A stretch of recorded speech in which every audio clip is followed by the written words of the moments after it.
Today, the Madison County probate judge says his office is gearing up for the runoff election between Jeff Sessions and Tommy Tuberville in just under 2 weeks.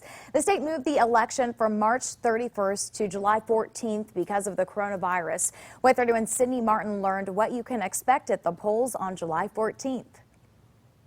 Probate Judge Frank Barger told me they've got mask and hand sanitizer for all 72 polling locations in Madison County. He said they're also going to ensure voters stay 6 feet apart, which might make the setup look a little bit different, but he said his staff, along with poll workers, have worked hard in training to make sure they're ready for the election. Most of our training specific to this election was about PPE, personal protective equipment, and social distancing to ensure we do the best job we can. Frank Barger told me he spent the last few months working with the county to purchase 25,000 masks and 150 gallons of hand sanitizer for voters for the July runoff election. He said they've heard concerns from poll workers early on about coronavirus and the upcoming election. Having safety protocol and appropriate measures in place, they want to ensure that was in place before they agreed to work. He explained about 700 of them will be working on July 14th.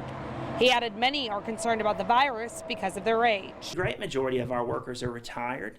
They're older individuals, but they're very dedicated to this process. This process is important to them, and many of them have served for many years. He's asking voters to wear a mask.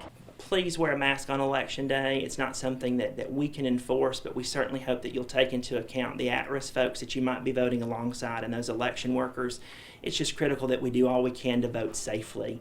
And said the poll workers will do what they can to keep everyone safe. We'll have every door, there'll be an election worker that ensures that 6 feet is maintained, ensure that hand sanitizer is available, ensure that voters have a mask, and if they don't, we'll provide one for them.